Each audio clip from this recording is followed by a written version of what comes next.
Hey guys, we'll be talking about the budget 2024 that just came out a few days ago. I can't remember how many days was that.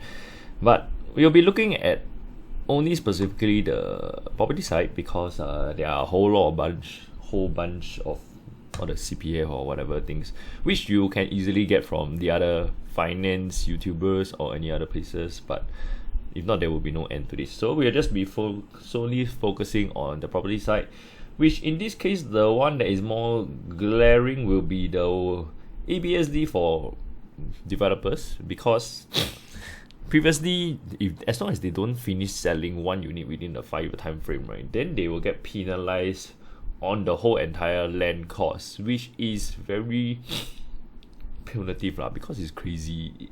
Can you imagine you cannot sell finish one unit and you're forced to pay like tens of millions or even hundreds of millions of dollars? That is total madness. And when I first saw this news, I thought, wow, this was crazy, man.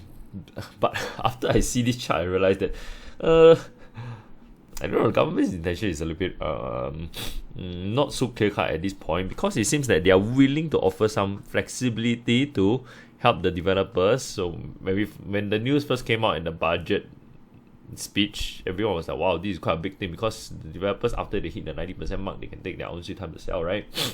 But apparently not. As long as you hit within there, but let's say you're 97%, you still have to claw back 27% with interest. Can you imagine you buy a piece of land for $1 billion? Then the government costs back $270 million, and with interest, that means by then about 300 million.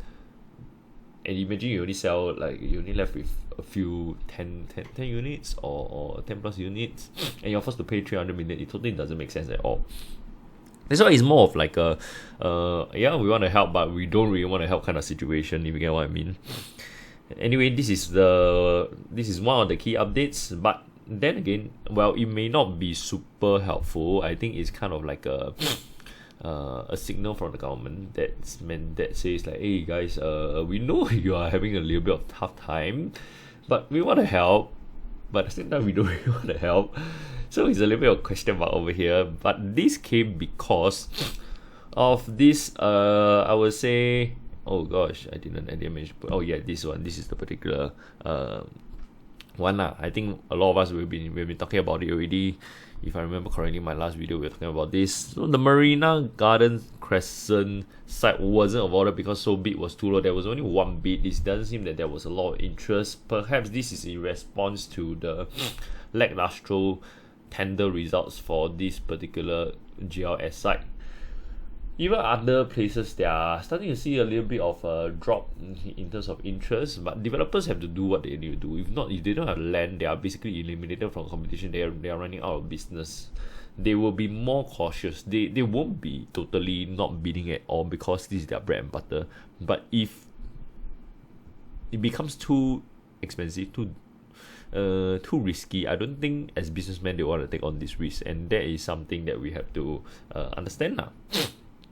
So I believe this one is a result of this particular measure from the budget 2024. Main thing we want to know is developers are facing a lot of challenges. Land getting more expensive, development costs getting more expensive, yet there are lesser places for them to sell. Aircon ledge cannot sell anymore. Then the strata, the wall need a measure for a middle, that kind of thing. Economy is doing not as well for some countries, and also it's spilling over to our side. Interest starting to come down a little bit, but it's still on the high side. Inflation starting to come down, yes, by quite a lot, but it has went up very significantly over the past 2-3 years. Eggs is a very good example, and a lot of other things, and probably that's why developers are also cautious in that sense. So this is, to me, is more like a signal to the developers that, hey, we are willing to offer a little bit of leeway, but you guys will still have to be very careful, because I feel the government's intention, they don't want developers to be overly, not to say they want to penalize them, I would say they don't want developers to be overly crazy in terms of their bidding, overly ambitious, because this is going to drive the land prices way higher. Then the market will run even faster, which is good news for sellers and owners, but I don't think it's good news for future buyers, especially our future generation. And therefore, the government's job is to make sure that it remains accessible. the private still remains an accessible dream to the future generations. Then the other one we have to think note will be the single senior ABSD remission, because previously there was only ABSD remission for married couples. They want to change around, go change to another place. They can pay the ABSD upfront first, then they sell within 6 months. But now it's applicable also for seniors that are above 55 years old. They want to downgrade to something that is of a lower value private residential. They can do so provided they fork out the upfront ABSD, which for those people who are cash rich, I wouldn't say it's super cash rich, but they are quite cash rich, they can afford the 20% upfront, then these can benefit them because they don't have to go and sell their place early first, go and look for a rental while waiting for the next place to be ready. This one will help to ensure a smoother process. But then again, it only more or less applies to people who can afford the 20% upfront, which is quite substantial because if you're talking about $1.5 million, that is easily $300,000 already. It's not as easy as you think it is, unless you have $300,000-$400,000 disposable. You just no one, I just give the government park for one side, then I go and sell within the 6 months. 6 months to sell property is not difficult, provided you market it properly, you market it right, the pricing strategy, everything all correct. Those people are selling for 6 months, usually the pricing strategy is way off, or the unit condition is not being marketed properly. So 6 months for those people who are conservative and realistic, I think this is a very reasonable measure that is being introduced, and I feel we should appreciate the government for this Okay, before I talk further, I don't want to sound like a pro ruling party. No, I'm not but I think this one is a good. Measure for people who are single, because ultimately it seems like government kind of like the measures, the current policies that we have doesn't really benefit the singles as much. I think the government has kind of like recognized that there are more and more singles in our country, unfortunately. The other one will be the property tax changes, which I think I personally is gonna benefit. I'm very happy to see this, although it's not very big of a relief, but it's still money. Every single dollar every single dollar you pay less is a single dollar saved, right? So I'm not complaining. I think we appreciate this. The bands of the AV for the property tax has been revised upwards. Thankfully, I thought it was only for the lower threshold, but apparently it's a spillover effect. So, but this is only for owner-occupied residential property. Later, we will take a look at how over the years, non-owner occupier, basically the landlords, they are in a way being taxed, or if you want to use a more harsher term, penalized, as compared to the owner-occupied. The owners, they are buying the house to really go and stay. Government is not trying not to penalize them because they generally need the house to go and stay for themselves. But property tax is more of a wealth tax. We've really seen quite a lot of times already, and there were quite a lot of homeowners. The large majority are still homeowners who are buying themselves to stay for their own, and they are being taxed in a way unfairly because AV has gone up. The percentage for the property taxes has also gone up. But this revision in the AV, I think this one is more of to benefit those in the lower tier, so that they don't pay as much tax, and they at the same time they want to tax those who have who are way better, they are more well off Is to help fight the cost of livings, and like what I mentioned just now, is all these issues that we're facing is because of the higher rents that results in higher AV. Okay, I think this one I was just talking about it, so let's not talk about this again. The other one we want to note very briefly is not many people, I would say, will be affected by this. They hasn't really released like how much is the open market voucher kind of thing, but it's only to help them for 1 year. Likely 1 year, what's gonna happen in this 1 year. That's why all these things are coming out, right? So for those of you Okay, this one is the same thing.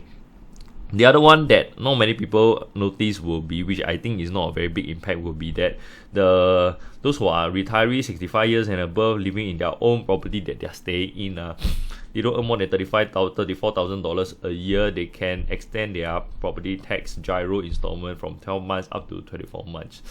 Which I think is a little bit funny, because if you extend to 24 months, then the next year you kena again, then you set like a 24, you stack on the 24. So you stack. So it doesn't really, I don't really personally feel that there's much of a difference. It's just that you're dragging out. But then again, it's for more for people who don't really have very good cash flows. So this is where we do a little bit of calculations and we see this is the amount that we are paying for those people who are staying in our own properties. Example, assuming a $75,000 AV, we just use up because I just use this tier somewhere in the middle. $75,000 AV. This year we are currently paying based on this, because this one is $70,000. If you take the next $5,000, 20%, you add $1,000. Then you get this amount. That means you're paying about $6,000 a year to stay in your house. But based on the recent revision from the budget 2024, this amount will get reduced to $4,000 plus dollars, then which means a drop of 31%, which is about 1,800 plus. I think 1,800 plus to save you 1,800 plus. I think it's not that bad of a deal lah. I still appreciate it. So like I said, not complaining. I think this is a very good measures for people who genuinely need their place to stay. On the other hand, for landlords or people with multiple homes, they can obviously only stay in one. The first $75,000, if you use the same amount of AV, last time, before all these recent revision here and there, last time, if you are a landlord, you pay for a $75,000 AV house $9,300 a year tax, which translates to about $700-800 a month. But now non-owner occupier rates, the same person for $75,000 AV, assuming the AV stays the same, which AV obviously has gone out over the past 2-3 years already. Assuming AV stays the same, then you are actually paying not this but actually this. So from 9,000 plus to this amount of money is not even like a 30% jump. It's a 74.2% jump. That's how crazy it is. And if you are looking at the same property, if you are a landlord versus if you are own stay person, the difference is staggering. If you are staying in the same house, in that very same house, $4,000 to stay in the same house, but you are renting it out, it's a non-owner occupier rate, it becomes $16,000, which is almost 4 times the kind of difference. I think 1 year, $12,000 is $1,000 a month kind of difference. $1,000 a month can eat quite a lot of Yakuntos. More than enough for groceries needs. So can take care of quite a lot of our basic necessity. Unless you're talking about every day you're eating yan wo then it's a different kind of lifestyle then probably you don't need to watch this channel Okay, then the other one that was quite interesting. All my clients were talking about this. Then I really don't think this is gonna happen, because I think the government are clamping the foreigners' entry from over the years. I remember last time it was 20%, become how many percent was it? 30%. Then it became 60%. So within a short span of time, 20% to 60%. ABSD, then suddenly want us to consider lowering. I think this is unfortunately for this guy, I really don't think this is gonna happen, because I think there's a very good reason why the government is camping on the foreigners. They don't want the property market over here to go haywire again. This is not the right time, especially for this year. We know what's gonna come up. So I'm hoping this doesn't come in. Of course, if it comes in, even better. It dries out the rest of the market. But I really don't foresee that this is gonna happen. Okay, and so this is all what we have for the key changes. Like I said, the rest of the budget, if you are looking for all the CPI explanation, then there are way other better finance YouTubers, bloggers, they are talking about it. Of course, that I'm quite into it as well. If you want to chat about this, then of course hit me up. But then again, this channel, like I say, is for property, so let's just keep it as that. That'll be all we have for today. See you guys. Bye bye.